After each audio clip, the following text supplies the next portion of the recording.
Assalamu alaikum dear students. I'm Marisha Shfaq from first year Supreme Section in Pre-Medical from Park Garrison College. अच्छा second year class के students, जैसा कि आप सब लोग जानते हैं कि 27 सितंबर 2025 सैटरडे को आप लोगों का फिजिक्स का अपकमिंग टेस्ट है, जिसमें आप लोगों का सिलेबस चैप्टर नंबर 14 है, force on a moving charge in a magnetic field से लेकर के बिफोर गैल्वेनोमीटर तक। एक्सरसाइज के शॉर्ट क्वेश्चंस 14.8 से 14.13 तक हैं। न्यूमेरिकल्स आप लोगों के 3 हैं, 6, 7, 8। एग्जाम्पल्स 2 हैं, 4 एंड 5।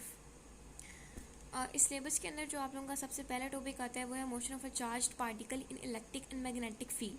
यानी कि एक चार्ज पार्टिकल है, उसके मोशन को डिस्कस करना है इलेक्ट्रिक और मैग्नेटिक फील्ड्स के अंदर।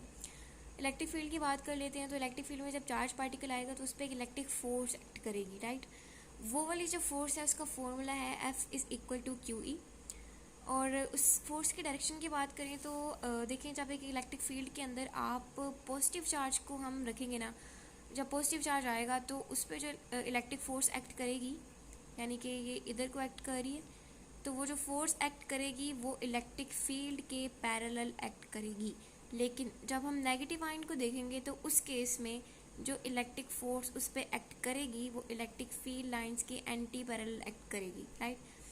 उसके बाद इंपॉर्टेंट पॉइंट्स है इससे रिलेटेड कुछ, वो ये हैं कि ये जो फोर्स है, इलेक्ट्रिक फोर्स है, ये जो चार्ज पार्टिकल है उसको एक्सेलरेट कर सकती है। कैसे एक्सेलरेट करती है? क्योंकि वो उसकी जो वेलोसिटी है उसको चेंज कर देती है। वेलोसिटी का देखें, ये डायरेक्शन भी चेंज कर सकती है, उसका मैग्नीट्यूड यानी कि स्पीड को भी चेंज कर सकती है। जब स्पीड चेंज होगी तो ऑटोमेटिकली जो पार्टिकल है वो उसमें एक्सेलरेशन प्रोड्यूस होगा। तो उसको हम फाइंड कर सकते हैं A=F/m वाले फॉर्मूला से। F आपको पता है QE के इक्वल है यहाँ पे, तो A=QE/m आ जाएगा, ठीक है। और ये जो फोर्स है ये इलेक्ट्रिक फोर्स पार्टिकल पे वर्क कर सकती है। उसके बाद हम मैग्नेटिक फोर्स की बात करते हैं तो यहाँ पे मैक्सिमम मैग्नेटिक फोर्स का बताया हुआ है कि ये तब चार्ज पार्टिकल पे एक्ट करती है जब वो मैग्नेटिक फील्ड के परपेंडिकुलर मूव करता है। आगे उसका फॉर्मूला F=Q/V×B, जिसको हम QVB sin थीटा भी लिख सकते हैं मैग्नीट्यूड की फॉर्म में, ठीक है। इसकी डायरेक्शन की बात करें तो ये वेलोसिटी और मैग्नेटिक फील्ड दोनों के परपेंडिकुलर होती है इसकी डायरेक्शन। इससे रिलेटेड कुछ इंपॉर्टेंट पॉइंट्स हैं, वो ये हैं कि ये डायरेक्शन ऑफ मोशन को चेंज करती है। क्यों सिर्फ डायरेक्शन को चेंज करती है? क्योंकि ये स्पीड को चेंज नहीं कर सकती, यानी कि ये वेलोसिटी को चेंज करती है, सिर्फ वेलोसिटी की डायरेक्शन को चेंज करती है लेकिन स्पीड को चेंज नहीं करती, जिसकी वजह से मोशन की डायरेक्शन चेंज हो जाती है। मैग्नीट्यूड वेलोसिटी का चेंज नहीं होता।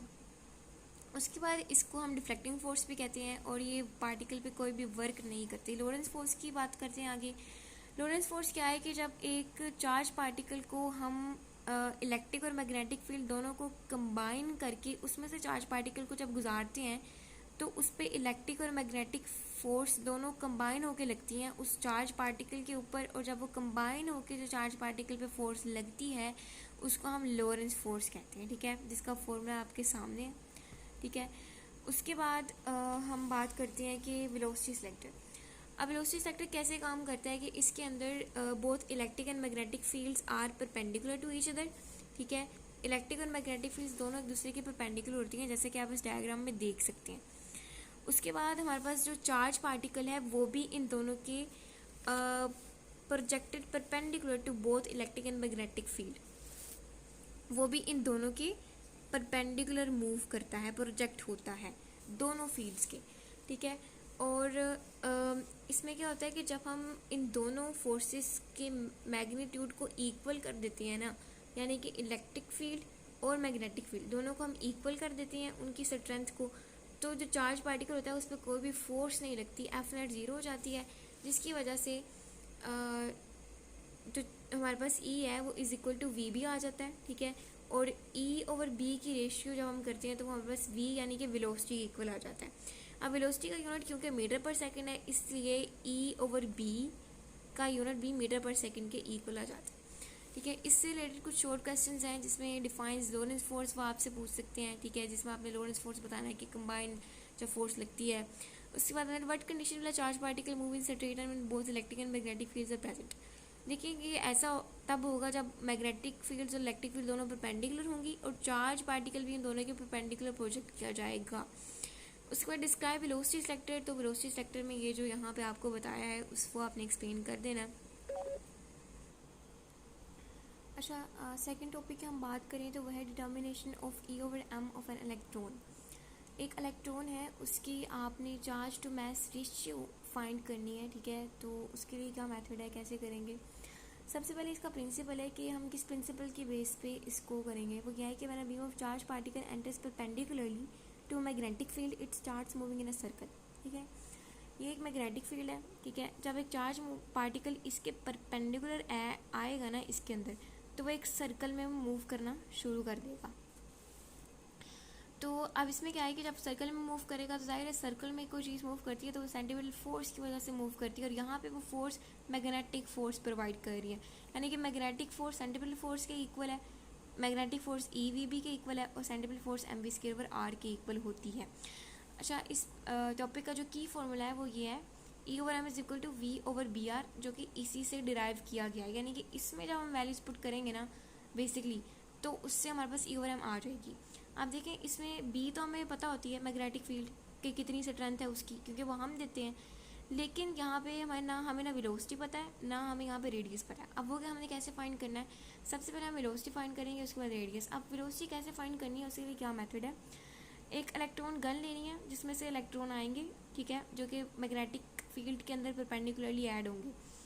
अब वो एक इलेक्ट्रॉन गन से आएंगे जिसका कोई ना कोई पोटेंशियल डिफरेंस होगा उस इलेक्ट्रॉन गन का, ठीक है। जब वो इलेक्ट्रॉन बाहर आएंगे तो वो मूव करेंगे और मोशन की वजह से उनके अंदर काइनेटिक एनर्जी आ जाएगी, ठीक है। तो यहाँ पे उस इलेक्ट्रॉन, एक इलेक्ट्रॉन की बात कर लेते हैं, उसकी एनर्जी काइनेटिक एनर्जी बन जाएगी, यानी काइनेटिक एनर्जी की इक्वल होगी, और यहाँ से इस फॉर्मूले से हमें फर्दर वेलोसिटी का फॉर्मूला आ जाएगा, और इस फॉर्मूले में जब हम ये वैल्यू सारी पुट करेंगे, क्योंकि ये सारी हमें पता है, तो जब हम उनको पुट करेंगे तो हमारे पास वेलोसिटी आ जाएगी, ठीक है। उसके बाद रेडियस कैसे फाइंड करना है? रेडियस का बेसिकली उसमें क्या करना है कि हमने चार्ज की जो ट्रेजेक्ट्री है ना वो विजिबल बनानी है। अब हम वो कैसे करेंगे कि हम एक ग्लास ट्यूब लेंगे जिसमें हम हाइड्रोजन गैस को फिल करेंगे लो प्रेशर पे। उस ग्लास ट्यूब को हम एक magnetic field, uniform magnetic field of non value के अंदर हम उसको रख देंगे, ठीक है। और जब हम उसको अंदर रखेंगे, उसके अंदर जो इलेक्ट्रॉन्स जब उसके अंदर आएंगे, उस फील्ड के अंदर मूव कर रहे होंगे, तो वो क्या करेंगे कि वो गैस एटम्स के साथ कोलाइड करेंगे। हाइड्रोजन गैस के जो एटम्स है ना उस ट्यूब के अंदर, उसके साथ वो कोलाइड करेंगे, जिसकी वजह से एक स्पार्क या लाइट प्रोड्यूस होगी। अब जैसे ही वो मतलब उनके साथ कोलाइड कर रहे हैं तो उनका पाथ विजिबल हो जाएगा लाइट की वजह से। अब उनका पाथ क्या है? डिफ्लेक्टेड है, यानी कि सर्कुलर है। तो वो जो सर्कुलर लाइट रिंग्स बन जाएंगी, क्योंकि वो लाइट की वजह से उनका पाथ विजिबल होगा और उनका पाथ सर्कुलर है, तो हमारे पास सर्कुलर रिंग्स की शक्ल में ट्रेजेक्ट्री विजिबल हो जाएगी, ठीक है।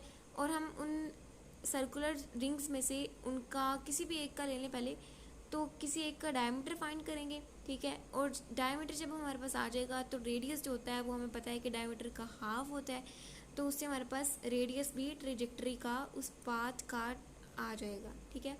और फिर हम इन दोनों की वैल्यूज़, वेलोसिटी की और हमारे पास रेडियस की, जब हम इस फॉर्मूला के अंदर पुट करेंगे तो हमारे पास E/m की वैल्यू आ जाएगी। अच्छा, अब ये फॉर्मूला बेसिकली आया है कि हमने इस फॉर्मूला में ना E/m की वैल्यू पुट की है, जो कि हमारे पास है यहाँ पे V/BR, ठीक है। वो जब आप यहाँ पे पुट करेंगे ना तो आपके पास ये वाला फाइनल फॉर्मूला आएगा, और इसके अंदर आपने वेलोसिटी और रेडियस की वैल्यू पुट करनी है, ठीक है, और उससे हमारे पास E/m आ जाएगा। अच्छा, ये E/m सबसे पहले इलेक्ट्रॉन की डिटरमाइन की थी J.J. थॉमसन ने, और उसने जो फाइंड की थी उसकी वैल्यू आई थी 1.75820 multiply by 10⁻11 coulomb per kilogram. और E/m को हम स्पेसिफिक चार्ज भी कहते हैं, और यहाँ पे कंपैरिजन किया हुआ है अल्फ़ा प्रोटॉन और इलेक्ट्रॉन की E/m वैल्यू का। E/m इलेक्ट्रॉन की सबसे ज़्यादा आती है, उससे कम प्रोटॉन की आती है, और उससे कम अल्फ़ा पार्टिकल की आती है। अब न्यूट्रल पार्टिकल्स की जो E/m है वो ज़ीरो होती है। न्यूट्रल पार्टिकल जैसे कि न्यूट्रॉन और हाइड्रोजन क्यों ज़ीरो आती है? क्योंकि उन पर कोई चार्ज ही नहीं होता, तो जब यहाँ पे ज़ीरो आ जाएगा तो वो सारी की सारी E/m ज़ीरो आ जाएगी। अब डिफ्लेक्शन की बात की हुई है, ये जो यहाँ पे जब हमने रेडियस फाइंड किया है, तो ये जो पार्टिकल डिफ्लेक्ट होते हैं वो डिफ्लेक्शन जो होती है पार्टिकल की, वो उसके मास की इन्वर्सली प्रोपोर्शनल होती है, रेडियस की इन्वर्सली प्रोपोर्शनल होती है, टाइम की भी इन्वर्सली प्रोपोर्शनल होती है, लेकिन उस स्पेसिफिक पार्टिकल की E/m वैल्यू के वो डायरेक्टली प्रोपोर्शनल होती है डिफ्लेक्शन, ठीक है। और इसमें ये बात है कि जो लाइटर पार्टिकल होती हैं वो ज़्यादा डिफ्लेक्शन शो करते हैं, यहाँ आप देख सकते हैं कि जो डिफ्लेक्शन का ऑर्डर लिखा हुआ है, इलेक्ट्रॉन की सबसे ज़्यादा डिफ्लेक्शन होती है, प्रोटॉन की उससे कम और अल्फा पार्टिकल की उससे कम डिफ्लेक्शन होती है। अब हमें पता है कि रेडियस डिफ्लेक्शन के इन्वर्सली प्रोपोर्शनल है, तो उसकी वजह से रेडियस की बात करें तो उस हिसाब से अल्फा पार्टिकल का रेडियस जो है वो सबसे अल्फा पार्टिकल का रेडियस सबसे ज़्यादा होता है, प्रोटॉन का उससे कम होता है और इलेक्ट्रॉन का उससे कम होता है। यानी कि उनकी डिफ्लेक्शन जो ट्रेजेक्टरी बनाते हैं ना, उसके रेडियस की बात हो रही है यहाँ पे। और इस टॉपिक से रिलेटेड जो शॉर्ट क्वेश्चन आते हैं वो आपसे प्रिंसिपल पूछ सकते हैं, जिसमें आपने ये लिखना है, ठीक है। और उसके बाद आपसे वो ये पूछ सकते हैं कि हम ट्रेजेक्टरी को विजिबल कैसे बनाते हैं, तो उसमें आपने ये सारा जो है वो एक्सप्लेन करना है। उसके बाद हम नेक्स्ट टॉपिक की बात करते हैं, जो है कि force on a moving charge in a magnetic field. यानी कि एक मैग्नेटिक फील्ड है जिसके अंदर एक चार्ज जो है वो मूव कर रहा है और उस पर एक फ़ोर्स लग रही है, तो उसको हमने डिस्कस करना है, उस फोर्स को हमने फाइंड करना है, ठीक है। तो उस फोर्स का जो फंडामेंटल फार्मूला है वो है F is equal two plus minus E V cross P, ठीक है। अच्छा, अब ये फोर्स जो उस चार्ज पार्टिकल पे लगती है उसकी काजेस क्या है कि ये फोर्स क्यों लगती है। देखिए, ये इंटरेक्शन की वजह से लगती है, दो मैग्नेटिक फील्ड्स की इंटरेक्शन होती है तो चार्ज पार्टिकल पे फोर्स लगती है। अब वो कौन सी फील्ड्स हैं?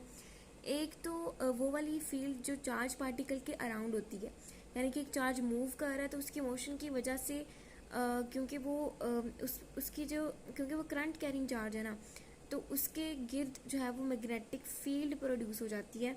तो वो वाली मैग्नेटिक फील्ड और वो वाली फील्ड जो एक्सटर्नल है, वो दोनों मैग्नेटिक फील्ड जब आपस में इंटरेक्ट करती हैं तो एक मैग्नेटिक फील्ड बनती है, ठीक है। और फिर चार्ज पार्टिकल पे एक फोर्स लगती है, ठीक है। तो अब वो फोर्स क्या है, देखिए यहाँ पे आप देख सकते हैं कि ये चार्ज पार्टिकल है, ये उसके गिर्द अपनी मैग्नेटिक फील्ड है उसकी अपनी, क्योंकि वो मूव कर रहा है। और दूसरी बात, ये जो हमारे पास लाइंस हैं, एरोज हैं, वो शो कर रहे हैं एक्सटर्नल मैग्नेटिक फील्ड को। तो जब ये दोनों आपस में इंटरेक्ट करती हैं तो इनके इंटरेक्शन की वजह से इसके ऊपर एक फोर्स लगेगी। वो जो फोर्स चार्ज पार्टिकल पर लगेगी वो जो है उसका वो चार्ज पार्टिकल के मैग्नीट्यूड के डायरेक्टली प्रोपोर्शनल है, वो चार्ज पार्टिकल की वेलोसिटी पे डिपेंड करती है, वो उस एंगल पे डिपेंड करती है जो चार्ज पार्टिकल की वेलोसिटी और मैग्नेटिक फील्ड के दरमियान होता है, और उस एंगल के साइन पे भी डिपेंड करती है। ये डिफरेंट एंगल्स पे मैग्नेटिक फोर्स की जो है वो वैल्यूज़ दी गई हैं उसकी। तो ये MCQ के लिए डेटा इंपॉर्टेंट है, MD कैट से रिलेटेड इंपॉर्टेंट है। देखें, इसमें एंगल दिया गया है 0 से लेके 360 तक डिफरेंट एंगल्स हैं, और उनका जो साइन की वैल्यूज़ हैं उनकी आगे, और उसके बाद हमारे पास मैग्नेटिक फोर्स उस एंगल पे क्या होती है वो बताया गया। देखें, इसमें हमारे पास 90 डिग्री और 270 डिग्री, ये दो एंगल्स ऐसे हैं जिसमें हमारे पास मैग्नेटिक फोर्स मैक्सिमम होती है। उसके बाद हमारे पास 3 एंगल्स हैं, 0 डिग्री एंड 180 डिग्री, 360 डिग्री। ये 3 एंगल्स ऐसे हैं जिन पे साइन थीटा भी 0 होता है, और फिर हमारे पास जो मैग्नेटिक फोर्स होती है वो भी इन 3 एंगल्स पे 0 होती है। ये MCQs में आ सकते हैं पॉइंट्स। और उसके बाद 30 डिग्री पे हाफ हो जाती है मैक्सिमम की, यानी कि 50%, 45 पे मैक्सिमम का 70%, 60 पे 86.6% मैक्सिमम का हो जाती है। यहाँ पे कुछ कंडीशंस हैं जिनके अंदर जो मैग्नेटिक फोर्स है वो ज़ीरो होगी। या तो चार्ज पार्टिकल, अगर चार्ज पार्टिकल नहीं है, चार्ज बॉडी पे नहीं है, न्यूट्रल बॉडी है वो, यानी कि Q is equal to zero है, जैसे कि न्यूट्रॉन के केस में, गामा रेज के केस में, तब भी ये ज़ीरो हो जाएगी। अगर चार्ज रेस्ट में है, वेलोसिटी ज़ीरो है। अगर चार्ज पे कोई मैग्नेटिक फील्ड नहीं है, और अगर चार्ज की जो वेलोसिटी है वो मैग्नेटिक फील्ड के पैरेलल है, 0 डिग्री है दोनों के दरमियान एंगल, या फिर चार्ज की वेलोसिटी मैग्नेटिक फील्ड के एंटी पैरेलल है, 180 डिग्री एंगल है, इन सारे जो है वो पॉइंट्स पे हमारे पास मैग्नेटिक फोर्स जो होगी चार्ज पे वो नहीं लगेगी, ज़ीरो होगी। यहाँ पे आप देख सकते हैं कि ये हमारे पास मैग्नेटिक फील्ड लाइंस हैं, और ये हमारे पास चार्ज पार्टिकल है कि पैरेलल इसके जा रहा है, और यहाँ पे आप देख सकते हैं कि ये मैग्नेटिक फील्ड इधर को है और चार्ज पार्टिकल राइट साइड पे जा रहा है, तो ये एंटी पैरेलल है। तो इन दोनों केसेस में कोई भी मैग्नेटिक फोर्स नहीं लगेगी चार्ज पार्टिकल पे। इस फोर्स के डायरेक्शन हम 2 रूल्स की मदद से फाइंड कर सकते हैं। राइट हैंड पाम रूल, जिसमें आपने थंब अपना चार्ज पार्टिकल की वेलोसिटी के डायरेक्शन में करना है, आपकी जो फिंगर्स हैं वो आपने क्रॉस करनी है मैग्नेटिक फील्ड के डायरेक्शन में, और जो आपका पाम जिस साइड पे होगा वो फोर्स को इंडिकेट करेगी, फोर्स की डायरेक्शन को। उसके बाद सेकेंड रूल है फ्लेमिंग्स लेफ्ट हैंड रूल। इसमें क्या है कि आपने अपनी जो 4 फिंगर है उसको आपने मैग्नेटिक फील्ड की डायरेक्शन में रखना है, मिडिल फिंगर को करंट की डायरेक्शन में रखना है। तो जो आपका थंब होगा वो आपको फोर्स बता देगा, मैग्नेटिक फोर्स की डायरेक्शन बता देगा। देखिए यहाँ पे ये जो हमारे पास दोनों रूल्स हैं ना, ये अप्लाई हो रही हैं सिर्फ और सिर्फ पॉजिटिव चार्ज के लिए, ठीक है। अगर हम नेगेटिव चार्ज की बात करते हैं ना, तो वो उसके लिए ये दोनों जो रूल्स हैं वो रिवर्स हो जाते हैं, ठीक है। यानी कि राइट हैंड रूल, यहाँ पे राइट हैंड पाम रूल आ गया, नेगेटिव चार्ज के लिए हमारे पास आ जाएगा लेफ्ट हैंड पाम रूल।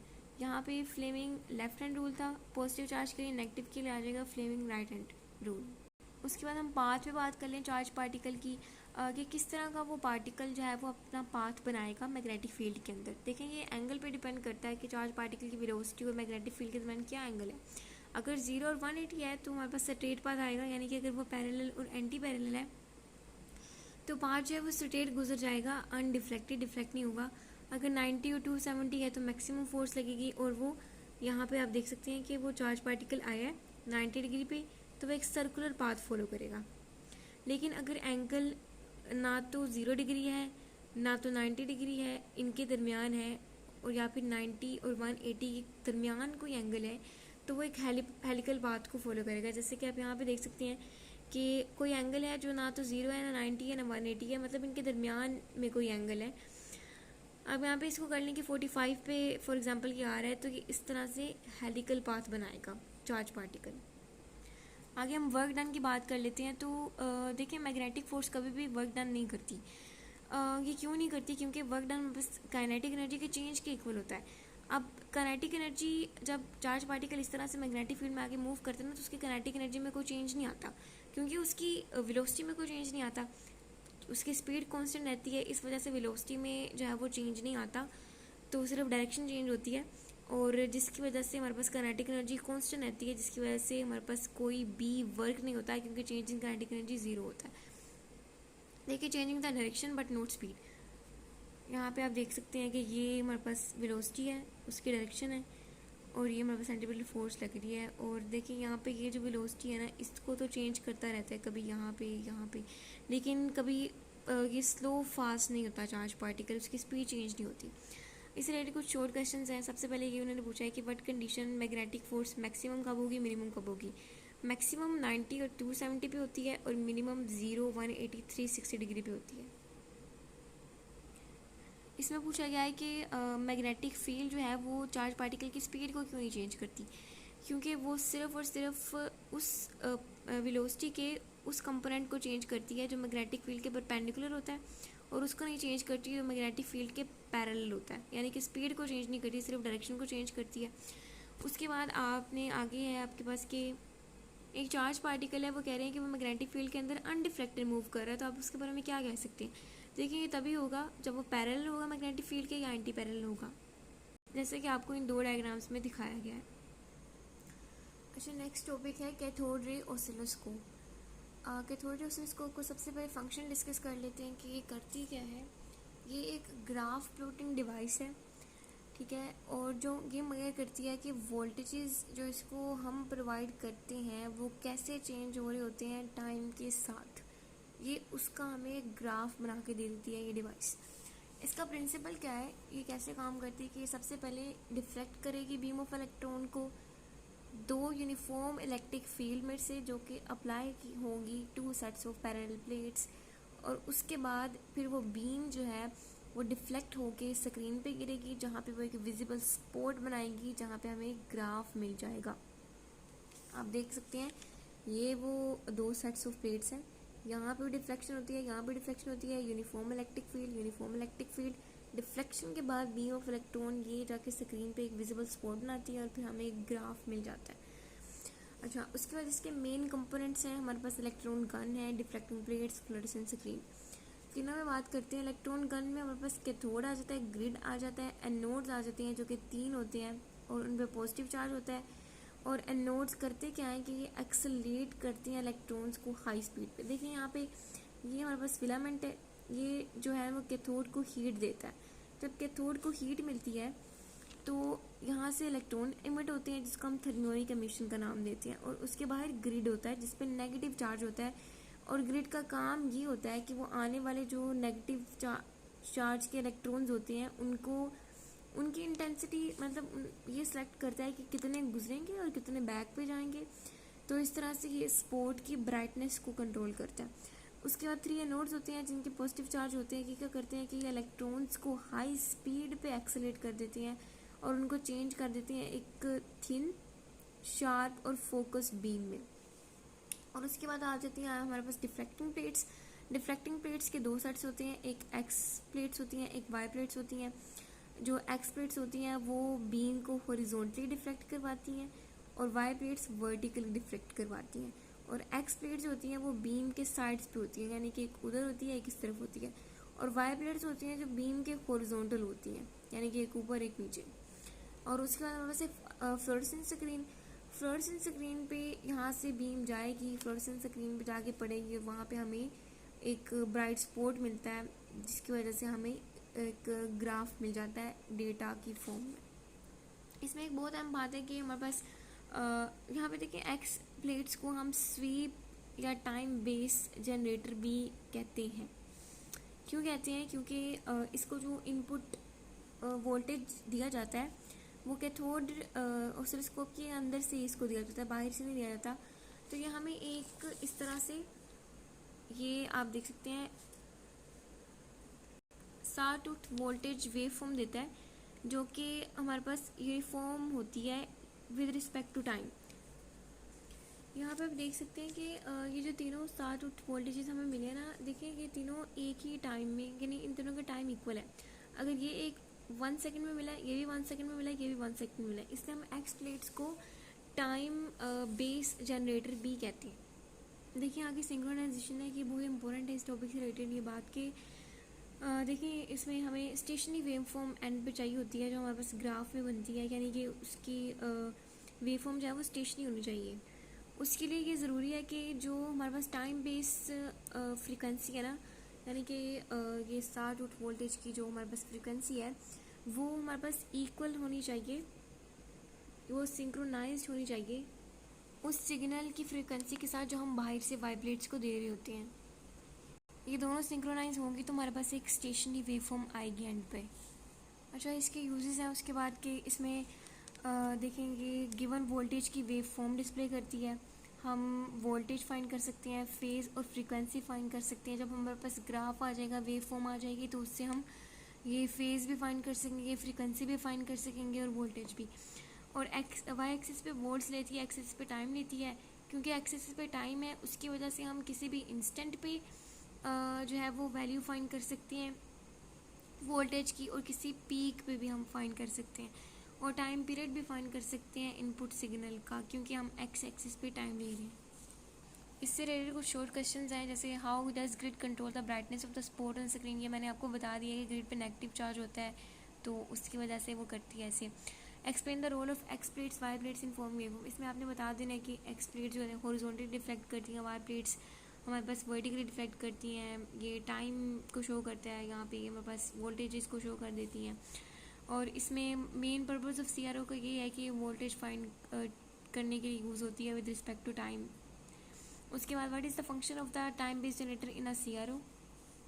उस वक्त फंक्शन आपने बता देना कि स्टार्ट टू वोल्टेज जब इसको मिलता है तो ये एक स्टे टाइम स्केल बना देता है, और जिसकी वजह से हमें वोल्टेज और टाइम के दरमियान एक जो है वो स्टेशनरी वेव फॉर्म मिल जाती है।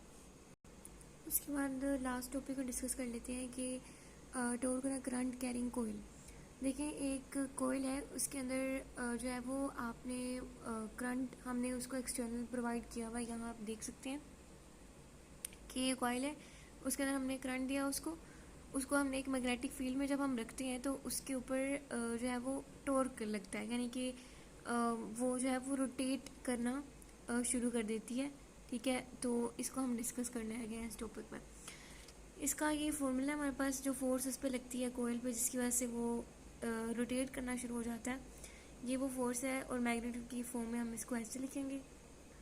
अब देखिए ये जो फोर्स इस पे लगती है वो इस कोयल की साइड्स पे लगती है। यहाँ आप देख सकते हैं कि ये जो इसकी साइड्स हैं ए बी, ए डी, ये डी सी और सी बी, इन पे जो है वो फोर्स लगेगी इन चारों साइड्स पे, जिसकी वजह से ये जो है वो रोटेट करना शुरू कर देगा। अब इसकी चारों साइड्स को डिस्कस करते हैं। देखिए ए बी और सी डी जो दो साइड्स हैं ना, यहाँ पे आप देख सकते हैं कि ए बी में करंट इस तरफ मूव कर रहा है और यहाँ पे मैग्नेटिक फील्ड लाइंस इस तरफ है, यानी कि एंटी पैरेलल। यहाँ पे हमारे पास करंट इस तरफ मूव कर रहा है, फील्ड्स भी इस तरफ है, यानी पैरेलल। सी डी में पैरेलल 0 डिग्री और ए बी में एंटी पैरेलल 180 डिग्री। तो 0 डिग्री और 180 डिग्री दोनों पे हमारे पास फोर्स जो है वो 0 होती है, क्योंकि यहाँ पे जब आप थीटा की वैल्यू पुट करेंगे तो साइन 0 डिग्री साइन 180 डिग्री 0 आ जाएगा, जिसकी वजह से हमारे पास एट द एंड फोर्स भी 0 आ जाएगी। उसके बाद दो साइड्स डी ए और बी सी की बात कर लेते हैं।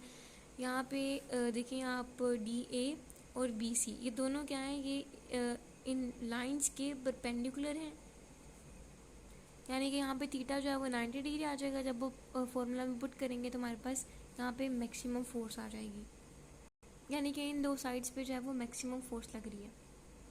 अब ये जो दो फोर्सेस लग रही होती हैं ये ऑपोजिट डायरेक्शन में लग रही होती हैं, जिसकी वजह से जो है वो वहाँ पे हम ये वाला फॉर्मूला यूज़ करते हैं जिसमें हमारे पास कपल आर्म आ जाता है, ठीक है, क्योंकि वहाँ पे हमारे पास एक कपल बन गया होता है दो ऑपोजिट फोर्सेस की वजह से। तो torque is equal to force multiplied by couple arm, ये आगे आप देख सकते हैं। देखिए L इंटू ए जो है वो एरिया के इक्वल है। लेंथ का यूनिट भी मीटर होता है, कपल आर्म का मीटर होता है, तो मीटर मीटर मीटर स्क्वायर जो होता है वो एरिया का यूनिट होता है। देखिए ये फॉर्मूला सिर्फ एक जो है वो कॉइल के लिए है, लेकिन अगर ऐसे होता है मोटर्स में होता है जैसे, तो बहुत सारी कॉइल्स होती हैं एक दूसरे के ऊपर मतलब रखी होती हैं, अटैच होते हैं एक दूसरे के साथ। तो जब n नंबर ऑफ टर्न्स आ जाता है तो उसके लिए हमें फिर यहाँ पे इस फॉर्मूले के अंदर n को लाना पड़ता है और साथ में हमारे पास कोस अल्फा आ जाता है। अब आगे ये डिस्कस किया हुआ है कि मैक्सिमम टॉर्क कब होता है, मिनिमम टॉर्क कब होता है। देखिए जब प्लेन ऑफ कोयल यानी कि जो वो हमारे पास रेक्टेंगुलर कोयल होता है वो हमारे पास मैग्नेटिक फील्ड के जब पैरेलल आता है यानी कि 0 डिग्री एंगल आता है तो हमारे पास मैक्सिमम टॉर्क आएगा। लेकिन जब वो हमारे पास कोयल जो प्लेन है वो परपेंडिकुलर आ जाएगा मैग्नेटिक फील्ड लाइन के, तो हमारे पास वो 90 डिग्री का एंगल आएगा और कोस 90 0 हो जाएगा, जिसकी वजह से हमारे पास मिनिमम टॉर्क आएगा यानी कि 0। इस रिलेटेड कुछ शॉर्ट क्वेश्चंस हैं कि why the torque on a coil directly proportional to the number of turns. देखिए जब ज़्यादा नंबर ऑफ टर्न्स आएंगे तो ज़्यादा करंट लूप्स होंगे और टॉर्क जो है वो करंट के डायरेक्टली प्रोपोर्शनल होता है, जिसकी वजह से ज़्यादा टॉर्क प्रोड्यूस होगा। What is the net force on the coil is 0 explain. देखिए कोयल में जो नेट फोर्स लग रही होती है ना वो 0 होती है। ऑल दो कोयल रोटेट ज़रूर कर रहा होता है लेकिन उस पर जो नेट फोर्स होती है वो 0 होती है। क्यों होती है? क्योंकि उसकी जो साइड्स पे फोर्स एक्ट करती होती है ना वो उनके डायरेक्शन ऑपोजिट होती है और वो एक दूसरे के जो है वो इक्वल होती हैं और पैरेलल होती हैं, मतलब एक कोलिनियर नहीं होती, ठीक है, जिसकी वजह से एफ नेट तो 0 आ जाती है, मैग्नीट्यूड तो 0 आ जाता है, लेकिन क्योंकि वो डिफरेंट साइड्स पे एक्ट कर रही होती हैं जिसकी वजह से टॉर्क प्रोड्यूस होता है और ये रोटेट तो करता है लेकिन फोर्स का जो मैग्नीट्यूड होता है ओवरऑल वो 0 होता है। अब उन्होंने पूछा है कि कोयल पे मैक्सिमम टॉर्क कब होगा, मिनिमम कब होगा। ये हमने पीछे डिस्कस किया है कि मैक्सिमम तब होगा जब प्लेन ऑफ द कोयल और मैग्नेटिक फील्ड के दरमियान एंगल 0 डिग्री होगा, और 0 यानी कि मिनिमम तब होगा टॉर्क जब दोनों के दरमियान एंगल 90 डिग्री होगा। और ये जो आपका टॉपिक है motion of a charge particle electric and magnetic field, ये जो टॉपिक है ये शॉर्ट क्वेश्चन में मोस्टली पूछा जाता है और इसके अलावा जितने आपके टॉपिक्स हैं वो सारे लॉन्ग क्वेश्चन हैं। Best of luck for your test. Thank you.